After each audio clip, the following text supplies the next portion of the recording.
So she's here to kind of give the overview of the communication for polling and what's to come, and then answer any questions about this process. Great. Thank you so much for that. And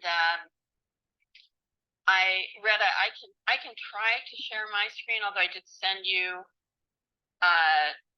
the slides in case we have any technical issues here. I think your audio, I may have resolved it. If you want to try your audio one more time. I couldn't quite hear you, but right now I cannot share my screen. Oh, wait. Now I can. Rochelle, I'm gonna move the phone away from the mic, and do you want to just attempt real quick to try your audio one more time? It sounds like Retta may have solved it on our end. Yeah. Let me mute my. Can you guys hear me? Yep, perfect. It's a little hard to hear you, and I have a little bit of an echo. And now I just turned my phone off, so let's see if that helps. Can someone say something on your end? Check. Can you hear us? Hello? I can't hear you guys. Hello? That would be a volume issue on her end. Hello, hello. She may need to turn her volume up on the computer. You'll have to type that out too, I think. We can hear you. You just need to turn. I the guess volume I'll call up. back in. Oh, no, don't turn. I can put her on this mic right there. I think she's good. She just needs to turn the volume up on her computer. Okay, Rochelle, go ahead. Can you hear me? Can you ask her to just try the computer one last time? Can you try the volume on your computer just one last time? Sure. Let me mute my phone here.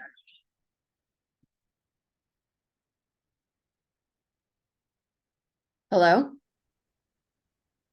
Can you hear me? Yeah, can you hear us? Now I hear you. All right. Yeah. Hey. Okay. That's much better. Great. Hi, good afternoon, everybody. Okay, let's see if I can share my screen.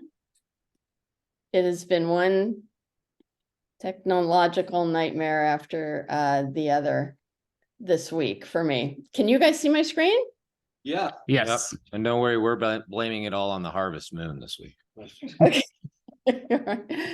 Okay, so as I'm sure you all know, we recently completed meeting with Gene Bregman and Associates, who's a veteran pollster with a lot of expertise, and particularly in smaller communities, a survey of likely voters to understand what the understanding is of the emergency response services, and also to understand, what the appetite might be for a locally controlled funding measure before voters. So I'm going to run through this quickly because I know you have a lot on your agenda, but I do have a number of slides here. This was the first slide, one of the first questions we asked. Actually, the first question we asked, I did not put a slide, I should have.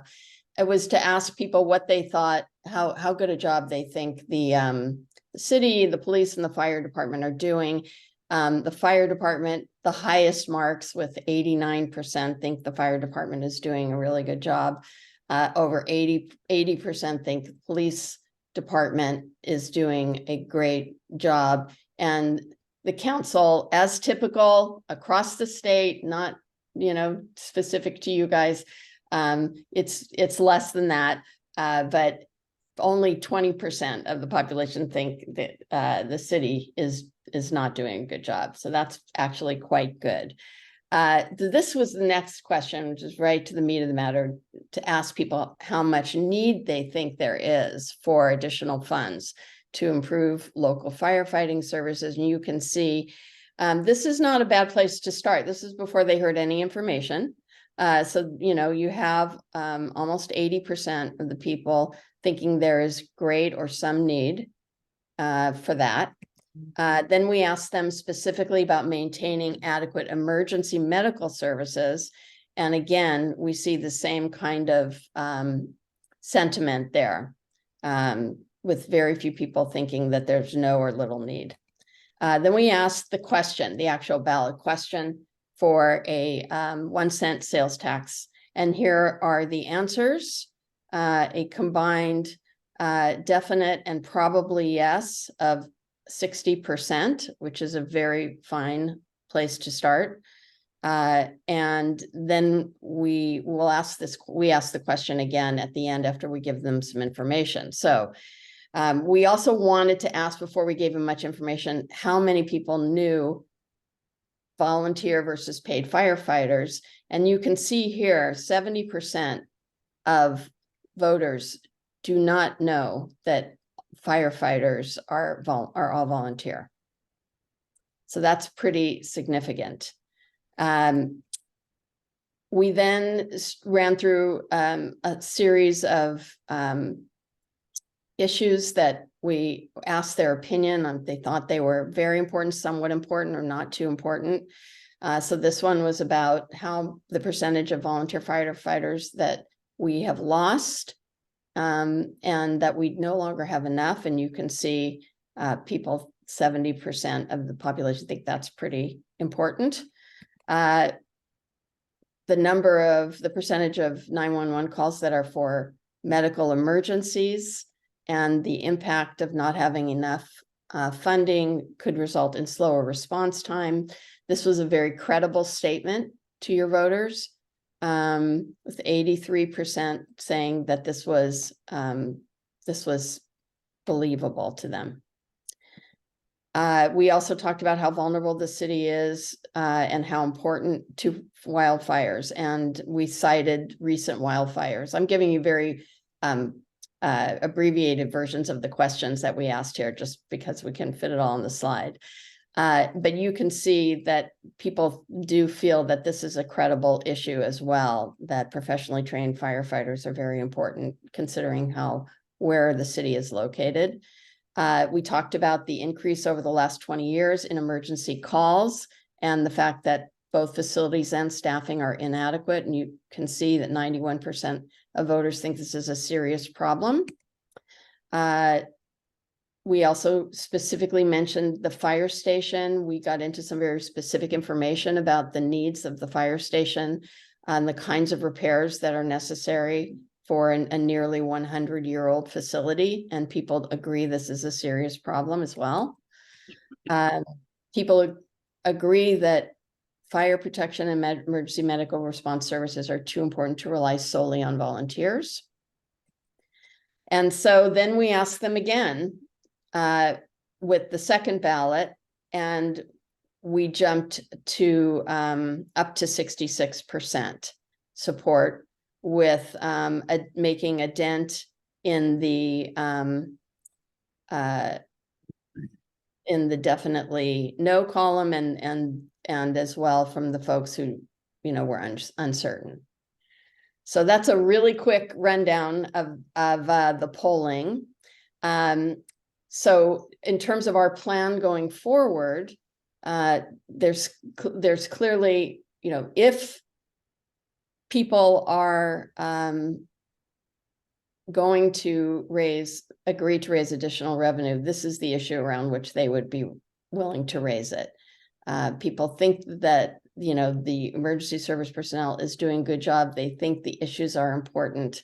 They did not understand until they heard it that all of the staff are volunteers for the firefighter department, but for the chief. And they think they would be willing to support a revenue measure to address these issues. So we've put together an outline for how we will get information out, working with city staff. And here we are with the timeline. In addition to briefing key stakeholders, the informational messaging based on the polling is being crafted with basic fact sheet, an FAQ. That information will be on the city's website once it's all finalized and approved by city attorney. and as well as other existing city communication channels that we can, where it makes sense for us to share information.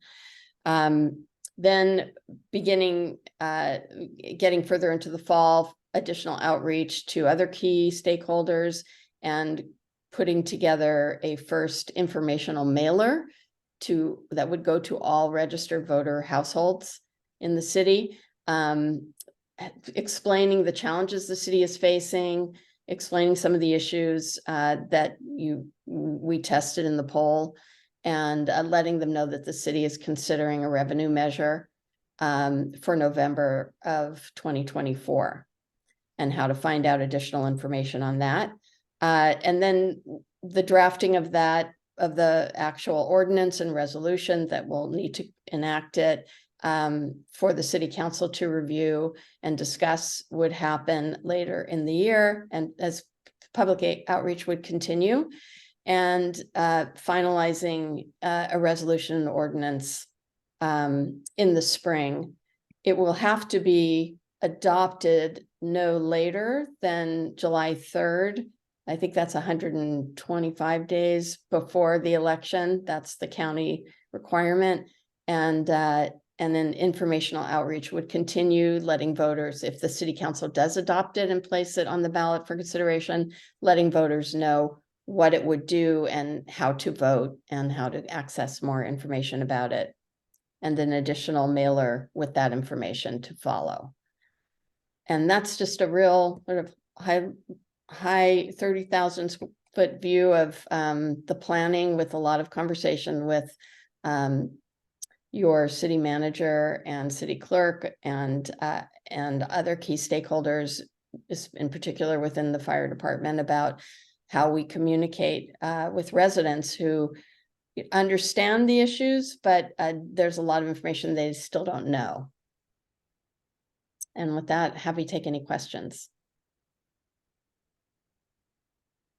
Great. Rochelle, thank you so much. This is Jason Ledbetter. I just wanted to add on to that. As you can see, there's a lot of community outreach. Rochelle is going to facilitate a percentage of that and work with us with the contract that we have. But ultimately, we have moved forward with Jay Perkins, who does the social media outreach campaign for being ready for fire over the summer. If you guys see that on the grapevine, he is going to be, he's contracted now. I'm not sure if that's official, but we're getting very close to getting an official contract where he would come on and basically facilitate a huge educational campaign on social media, just talking about the history of the department and some of the needs. And then ultimately, as we go through and have the needs assessment for the new facility that we have NMR contracted to site and get to 40%,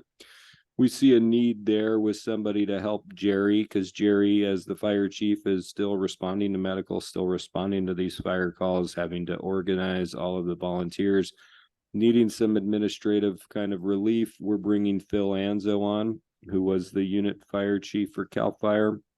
He's going to help facilitate that, and then help facilitate with Jerry the needs assessment for what paid staff would look like. So we're taking this extremely seriously. We only get one opportunity to educate the public, and we're putting, I guess, all the pieces in order before an enormous educational outreach starts here in the coming month. Great. Thank you, Jason. But we have Rochelle on the line. So, Mr. Mayor, if you have any kind of follow-up questions, or if the public possibly has questions before she has to get off the All call. right. I'll go out to public to see if public has any questions for Rochelle. Looks like we have some questions from a public our community member here. Yeah, Lorenzo Love. Is this funding measure going to go into a dedicated fund for the fire department or the general fund?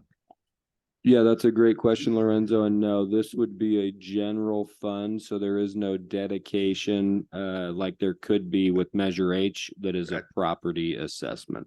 That's going to be a major problem, because people simply do not trust the city to misuse the funds. One feature that we discussed, if I may add, when we asked voters their opinion about this measure, was including an annual independent audit of the funds that would be publicly reported. That's an important element to show the city's transparency for how the funds are being spent. And it's one that your city, readily offered to include, which makes a lot of sense. So how does that differ from being a dedicated fund?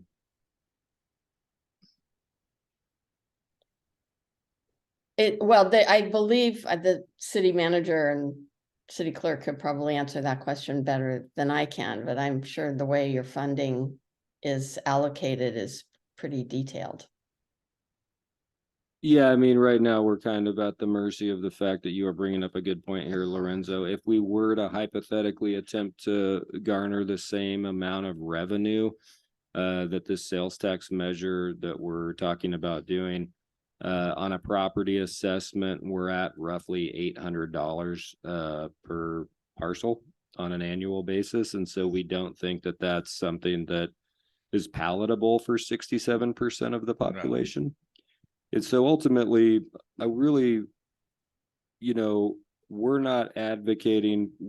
I guess what we're doing here is we're educating. And similar to the pool situation that transpired when I first started, it truly is up to the public. And if the public has a solution that they would like us to implement and they decide not to vote in this fashion, that's completely acceptable. But what we're doing is we're making the public aware that there is a problem that a lot of people I don't think are aware of.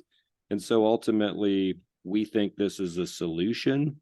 But if there is another solution that people would like to see implemented, we're all ears. And if the community decides not to move forward with this vote, at least we feel very confident that if and when things get to a point where we don't have response, because we have 18 volunteers and roughly 3 or 4 of them do the majority of volunteering, at least we feel very confident that we educated the community of this issue rather than kind of keeping it to ourselves, I guess. Well, we have seen the funding for the pool in particular be taken away to other more important projects more important at the moment projects. And that's why the pool fails. So how is this going to be different? I guess I could say that ultimately there's a level of trust and you're totally accurate. But I mean, I guess my thought is this, is that the police station was built with general fund money, and $4.2 million funds the operation of a police department. And I would have to come in front of city council and say, I'd like to cut 8 police officers and no longer have the YPD at that facility. And that would never happen, right? Because ultimately, as we add a resource or an asset such as a new fire hall and take on that responsibility with the general fund, it becomes part of the obligated expenses of the general fund, and so does the salary of the staff members. But ultimately, you are correct, is that our ideal situation is an enterprise fund and it is a dedicated stream of money, and we're able to do that through the 218 process with the services that we offer. But also Measure H, that's guaranteed, but it took 3 opportunities to fund that, and it's a very low level of funding that we don't think it's really a good use of the money that we currently have to kind of attempt to get a property assessment, because we just don't think that the community can afford it, quite frankly. But we do think that a sales tax initiative that takes us up to 8.75%, ultimately a number of people are shopping in our community, that we believe that that is the more equitable solution here, because we're on agreements with other communities such as Hawkinsville and Montague that we already currently service or have agreements where we do show up with our fire department to help service those communities. But ultimately, yeah, there is no true safeguard, because you are absolutely correct. There is not it cannot be dedicated. That is true. It has been proposed in the past to cut the police department. And so that's going to be a problem, educating the public. Thank you. Great, thank you. No, this wouldn't go. This would eventually go in front of the city council to vote on a ballot initiative that would be a 4/5 requirement to make it to the ballot, essentially. Okay, then I get to comment. The problem with the. Make sure you state your name, please. Oh, sorry, this is Don Marie Autry. I see, what I know is that the problem with not being able to be dedicated is that it's on the whim of any new city council. The new city council can go in a total different way and use the funds for whatever they want, no matter what. And that's what we have seen in the past. 'Cause we've been here and it's not pretty. And so is there a way to make this to where the funds that are gonna go in are only dedicated for the fire department, period? Yeah, only if it's a property assessment. And so that means that the county collects it as essentially an assessment. I mean, we have something similar. I guess we chose to collect the Measure H money on our utility bill, but the very bizarre scenario here, I think it was Prop 13, possibly, Retta can correct me, but back in the 90s, there were some tax laws that were passed in the state of California. Before that time, your county arbitrarily came out with an enterprise fund for solid waste to manage essentially corrective action and closure of 13 landfills in the community. For whatever reason, one that I cannot explain, even though I manage the solid waste department for the county, the city of Yreka, for whatever reason, is not a part of the assessment that every other incorporated and unincorporated member of Siskiyou County pays, currently $68 annually, to maintain this fund that allows the county to essentially operate on some level and maintain compliance with the state of California. So there's money that was set aside for that, but right now, because the law changed, they could never go about, really, no one would vote for that in the future. And so ultimately, we would need to go out to the community in the same, or in the new fashion, which is essentially to ask for the property assessment. Generally speaking, the county would collect that when you paid your property taxes. That money would then go into a committed account where we could only use the funding in that fashion, which we advocate the same way, Don Marie. We agree with you. That is the most ideal situation. But ultimately, it's roughly, for the amount of funding that we're trying to create here, that is roughly $800 per parcel on an annual basis. And we just think that that's extraordinarily too high, that the community wouldn't support that. And so we're saying to you that with the issue that we currently know exists, that this is the most feasible solution. But that ultimately, democratically, it's really up to the community. If they don't support the solution, at least they understand that the problem exists. And ultimately, at some point, there will be a failure at the fire department, that it would be unfair to not communicate that, I guess, with the community. So for me, rather than worrying about whether or not if the sales tax passes, we internally have come up with a solution. We believe it's viable, that we could have even better service than we currently have, but that ultimately we're educating the public, and it truly is democracy at that point. Do they want the service that we're saying we can provide with this level of funding? And if they do, they'll vote yes. And if they don't, they'll vote no, but at least they'll know at some point the delayed response or lack of response that we see happening here in the coming few years, they'll understand what they're voting for come November of 24. Yeah, I think it's great. I love it, but I'm just worried that, like me, people will not trust. And we really need to work on that. We have to make them understand that this is for us. It's for everyone. And I agree, the tax thing is perfect. Education though, education. and trust in our city. Yeah, you two are adamantly, I mean, you're correct. I mean, it is unfortunate that you need 67% to pull something like this off, but that, you know, we would, the ideal situation is it's dedicated, but, we just don't see a path forward currently for that. Mr. Mayor, may I through the chair? Yes, good. Thank you, Don Marie. I guess it really comes down to your trust questions, from the pub. I agree. I've lived it since Measure C. And I just think it's worth stating that, we've chip sealed and or repaired 2/3 of the entirety of the town since Measure C passed. We're proving it every year. So if that sets your mind at ease a little bit, you know, staff is diligent. We understand that the changing council, it's ever changing. I've been here 15 years. I've worked for a number of them.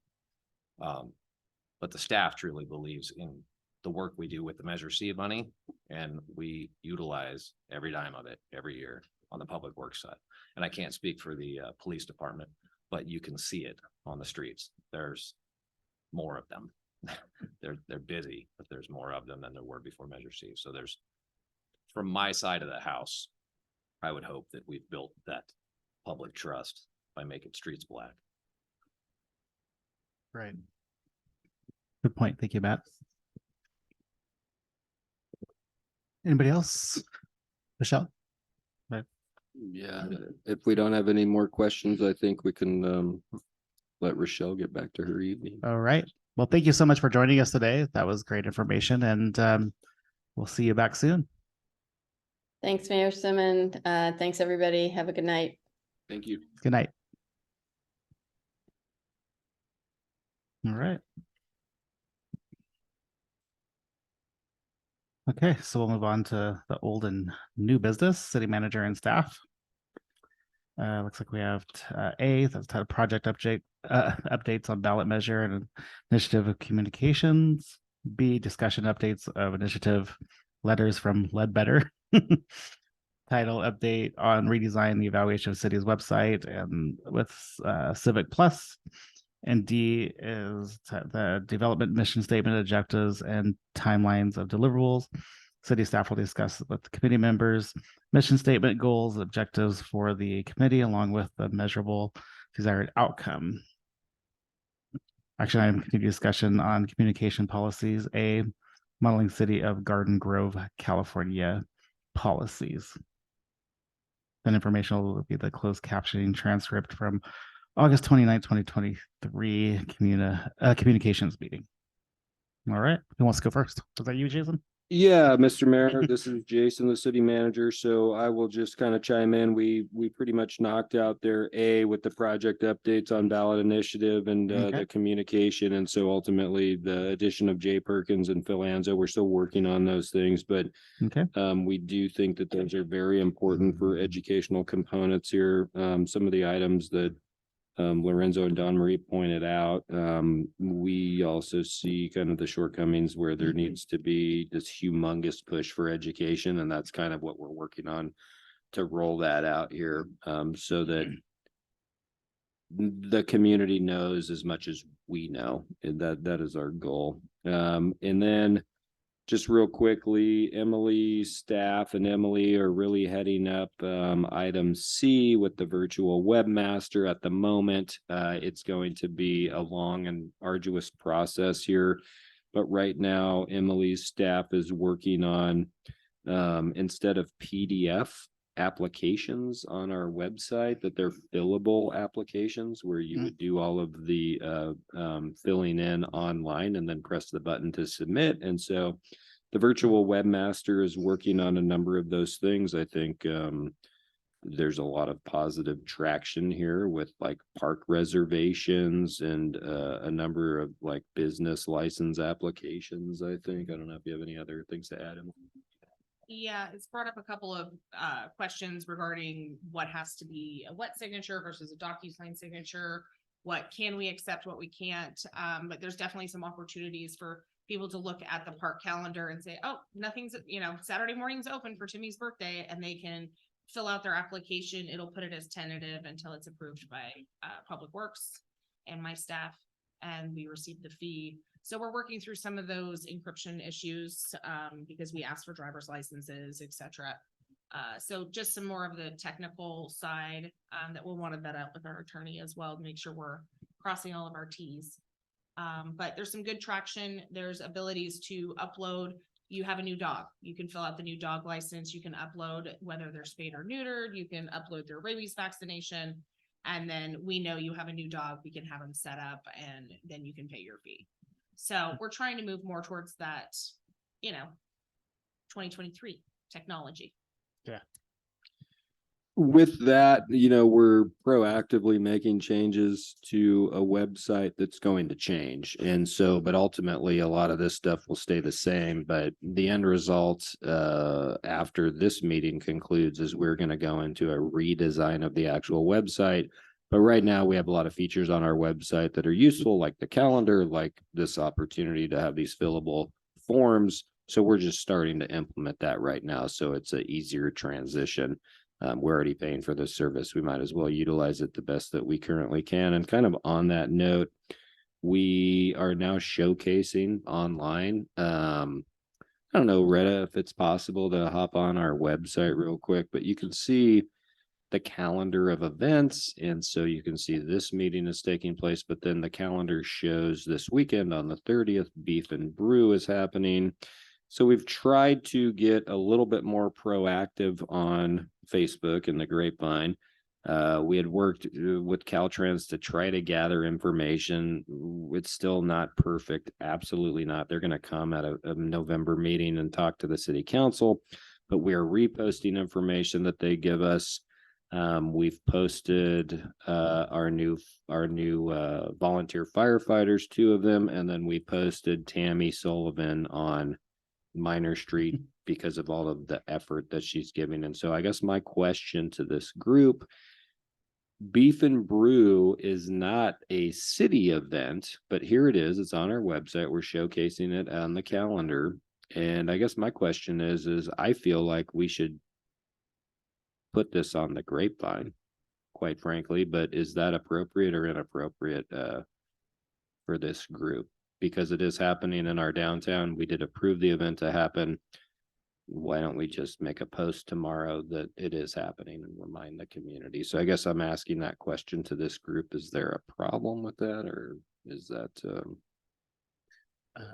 I wouldn't think it's a problem because there's several events. I always use Sacramento's because I was living there 14 years. But there's several events that they have throughout their city that they promote because it's actually, it's benefiting their city. And that's what we want to do is promote our city or town, no matter if it's a sponsored event or not. We want people to experience downtown and support our merchants and know what's going on in our town. So I don't think it's a problem at all. I think we should showcase anything big that's going on. I'd agree. It'd be fine for the city Facebook post to somewhat market an event in the downtown core. I guess my only possible negative would be, and this is just because I'm from the public works side of the house, over the years, I've heard and realized fully the community understanding of it's a city problem when it's a community problem. It's a human problem, that it's a little vague, I guess, but I think your point is taken that the city is an entity and the community is another entity. Somewhere in between, there is the true Yreka, so to just not blur that line or make it blatant like this. Where do we get there with a comms meeting? Yes, I think we should promote whatever we approved whatever you all approved downtown. And, my guys are out setting up for it. It builds a stronger community and the heart grows, right? So I'd say yes, but be wary of creating that blurred line. We could very simply widen that blur if we don't speak about it as staff or as this communications group. This is why I've always been so touchy about, hey, boss, can I put this on Facebook? Yeah, and I think really what would make sense here is that we're promoting Beef and Brew brought to you by Siskiyou County Cattle Women. You know, I think Mhm. that's the Right. key, rather than we blur the lines as to whose event this actually is, because we've approved the event, but technically it's not the city event. So, all right. And I also like the calendar, understanding it's growing, it'll change, it'll get bigger, but when I look on the internet to find out what's happening in Siskiyou County these days, I personally don't know where to go. I know Discover Siskiyou, I end up there a lot when I'm trying to find something for me and the kids to do on the weekend. I'll look to their websites, I'll look to those websites, but this could be an opportunity, at least for the North Siskiyou side. Maybe that could grow later, but the community calendar that you see them flare up and then die off over the years here. It just is ebb and flow of, we have the best one now. This is our community calendar. So I think maybe even a naming convention to our calendar. Maybe it's on our website, but it's not our calendar, it's the community calendar. This is what's available to you as citizens of Yreka. Would That's you a great like us idea. to Promote that we've done this on the event calendar in the newsletter that's being prepared. Yeah, I think that's a good idea. Okay. Yeah. I agree with you. I mean, there'll be times where I'm like looking for something to do, and all of a sudden you see somebody post like, "Oh, this was a great event." I'm like, "Oh, I didn't hear about that," or whatever, because it's like they go to one place, or if it's in their city, you really don't know. But yeah, it's frustrating because it's like, "Oh, I would have went to that." What Em and her staff are wading through now on the road, the park reservation side, you know, the event coordinators, the Chris Taylors of the world could look at this Mhm. if it were eventually built and populated and say, I better grab that weekend. Yeah, Because there's nothing on that weekend. If Yeah. once it grows that wide, I think it would be great. It just that's a heavy lift for the city to take on as a community calendar, but it might be doable. You have driver's licenses to make sure through legal that we can take, you know, like Yeah. back, but the minutia that the citizens don't see. Right. Staff working through to make something, like, just put it on your website. It's not that easy. Yeah. Yeah. Well, perfect. I think we'll go ahead and make a post. We'll have Cindy make a post tomorrow, maybe. So just so we're clear, you're asking the city to ask to be a member of the Grapevine. Not at the well, that is another question actually too, because right now what we're doing is we are posting and then we're I'm reposting using our staff to Yeah. repost on their private accounts, and really, actually, yeah, I mean, can't we just make the city a member of the Siskiyou County Grapevine? Like, Yeah. let's do that so that it's no question. It should just go automatically to there, because if you remove the Grapevine, Facebook is pointless in this community, just like Twitter is pointless in this community. So really, it's like, this is the game that we're gonna play while we upgrade our website, and then hopefully in 5 years, everybody is just going to our website at that point. That would be the ultimate goal, because Facebook will not last forever, right? I mean, they own Instagram, but whatever, TikTok, or it just will always be some different service. So yeah, I advocate we should be a member of the Grapevine, if that's okay. I just wanted to get that permission Yeah, before. on that, I'd just be a little wary of the rules that are set in play when we first fired up the city Facebook, and anything posted to the city Facebook, if it's disrespectful in many different ways, right? We can hide the post as admins, but we cannot delete that post because that post is public record. So once we, as a city of Yreka Facebook page, start posting directly to, there's some legal questions I think we should have answered first, because we have control over what's said on our page. If we have racist comments just show up, like this going through Sacramento City Hall right now, or their council chambers, or they're shutting down Zoom because people are just bombing with racist comments. If that happens on our page under our control with our handful of admins, we can delete those. We can't delete those. I'm sorry, that's my point. We can hide them. We can't hide that over on the Grapevine. Once it's posted over, like when I jump on a public works post and I share it as Matthew Bray to the Grapevine, game on. Anybody can jump in there and say whatever they want, but back on the city post, and I don't know the legalities or how that all ties together. So I think I wouldn't jump into it like tonight and start it. I think there's a discussion to be had. Yeah, and that's what first meeting we shared, the adopted social media policies, but that was one of the issues we had. Was public records requests for anything that represents the city. And any comments on that thread? Yeah, anybody can walk up with a public records request and say, I want every city Facebook post since the inception of its page. We have to provide it. Just because I don't have Facebook, so I'm not 100% sure, but couldn't I say I post beef and brew on the city Facebook page? Then as a city representative, can't I then go and take that same post and apply it to the Grapevine? So the original post is on our site, but now I am reposting it to the Grapevine. Correct. Okay. And it's worked so far for me. Okay.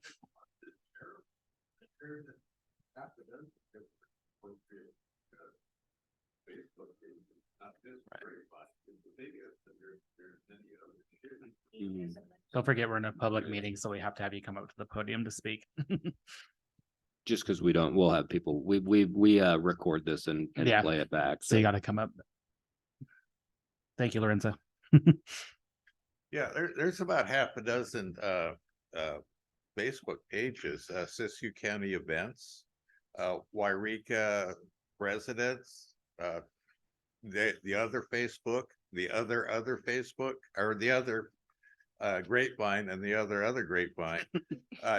All these would, I don't see any reason not to share it from the city Facebook page, share it to all these others. Yeah. We'll talk, we'll do a post tomorrow. We'll do what we've been doing. Hopefully, Emily, you can help us out.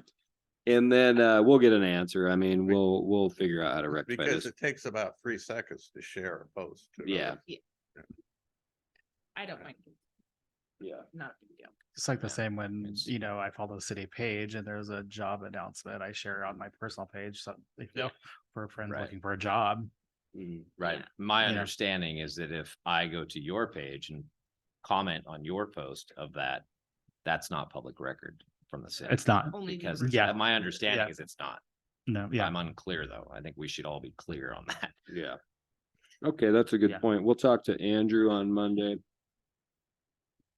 Okay.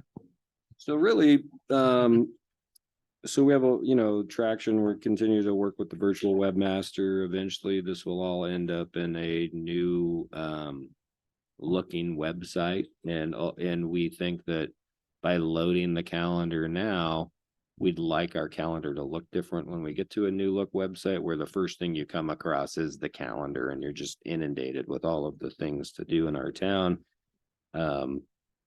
But I think we'll just go back to the paperwork that I gave you when this first started. And really, that's the last item to really discuss is, how do you feel about, this was the request, I think, from Councilmember Baker. She came up with that letters from Ledbetter, but this is just basically the city manager state of the city, like on a, I think Matt said it, like on a quarterly basis, hey, this is what's going on. Especially before we have this new website and we have this different outreach.